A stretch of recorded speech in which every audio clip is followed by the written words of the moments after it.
This is a second-hand HITACHI ZX50U hydraulic crawler excavator.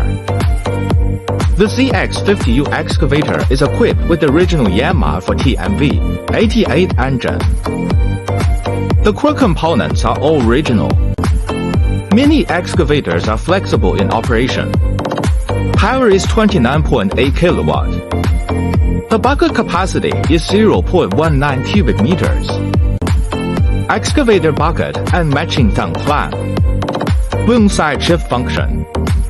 The working weight of the whole machine is 5,170 kilograms. Widely used in construction and farm. Clean and amazing appearance. Good performance, very flexible. Used excavators are more cost-effective.